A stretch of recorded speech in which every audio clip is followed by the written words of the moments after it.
the confidence to do what they want to do, to sometimes do what they should. And so they come to me and they ask me, how do I become a more confident person? And I would like to share with you quickly 3 ways that you could begin to build into your self-confidence that will allow you to go to a level that a lack of confidence will hold you back and keep. The first thing I would share with you, that if you want to be a confident person, you have to take action.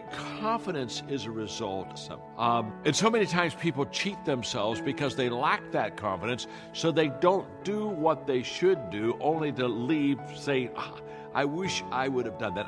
I can remember when I was in my 20s, I went to a meeting with leaders that were older than I, wiser, bigger, better, faster. What was I, 27? They probably averaged 45, 50. And I was overwhelmed by the fact that I was truly, not trying to be humble, I was truly the least in the room. And I could have learned so much from them. And in fact, they gave times for us to ask questions, and I held back. And I didn't ask questions, and I left that meeting, and I really realized how I cheated myself. And I determined that I would never let that happen again. Now, why didn't I ask the question? Because I lacked the confidence. I thought, well, it's probably a silly question to them. They probably answered that question 1,000 times. They'll look at me and say, wow, he doesn't like. And I determined that day that regardless of how intimidated I was going to become, I was never going to cheat myself, and that I was always going to ask the question, even though I figured it may be a real. What was I doing with my confidence? I was making a determination to take action on something that I didn't feel comfortable. And trust me, I did. I never broke that promise to myself, and today I can look back at many times where I just went ahead and did it. I didn't feel comfortable, but I went ahead and did it. And each time I took action, it began to give confidence. The second thing that I have done to build my confidence is to share with others and help them. One of the things I found is that you begin to feel better about yourself when you help other people get better. And so therefore, there's a confidence booster in making yourself invaluable to others because you're always adding value to them. And so I grew my confidence not only in taking actions on things that I perhaps was intimidated with, but I, quote, did it anyway. I grew my confidence by the fact that I began to meet people's needs. And because I met their needs, I began to be valued, and I began to have influence with those people, and all of that process helped me to become a more confident person. The third thing that I did is I spent time with confident people. There's no security like being people. You know it. You know it when you're with them. You know it when you're not with them. You can feel it in the room. A lot of my leadership has been based on the fact that I provide a lot of secure people. They just know. If they hook up with me, if they read my book, if they kind of follow me, if they listen to my lesson, they're going to get better. And that security helps them to become more secure and confident themselves. That's exactly what I did as a young leader. I found people that were confident, and I hung with them. I watched them. I asked them questions. I learned from them. But more than anything else, I immersed myself in the environment of a confident person. We experience whatever we focus on. So if you're focusing on how things won't work, you're going to feel the pain that you associate to that. You're going to create a tremendous amount of doubt, and then it usually becomes a self-fulfilling prophecy. You don't get what you want. Let me give you a kind of a simple example.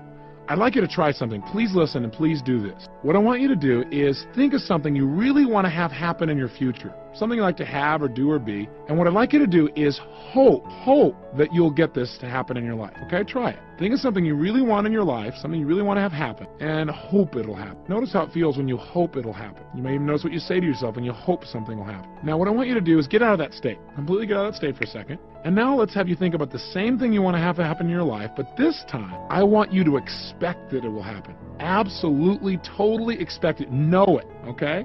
And when you know it's going to happen, I want you to notice what happens to the pictures in your mind as you think about it. What's different? I want you to notice the difference in your body. Absolutely expect it will happen. You expect this will occur. You absolutely know it. Now, I got a question for you. Is there a difference in how you feel in your body, first of all? And I think you'll find the answer is yes. In addition, is there a difference in even how you visualize these two things in your mind? There are several distinctions that I make usually with confidence. An essential part of awakening spiritually is going beyond a conceptualized sense of self and living in a conceptual reality. And of course, all that implies being identified with thinking, because concepts are thoughts. So for many people, the question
how do I see myself? And there's a very common problem people have, and that's called self-esteem.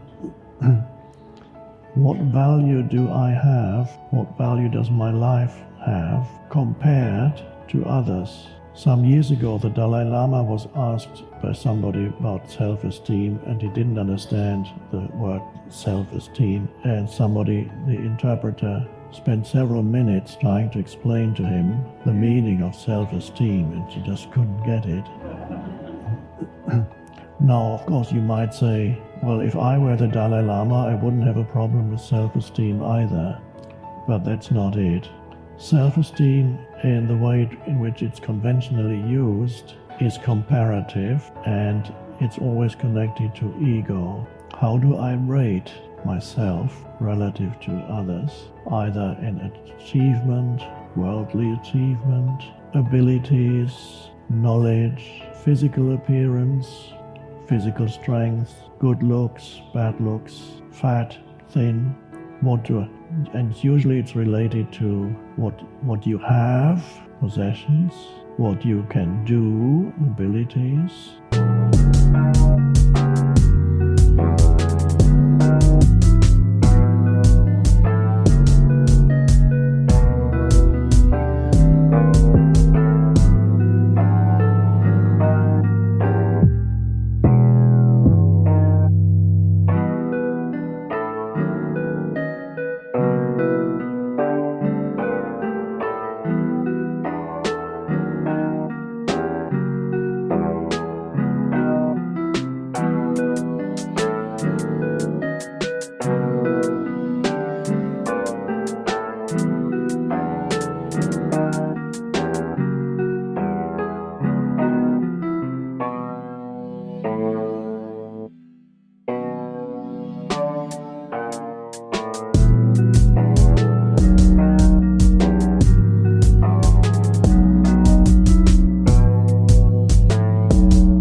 And physical appearance.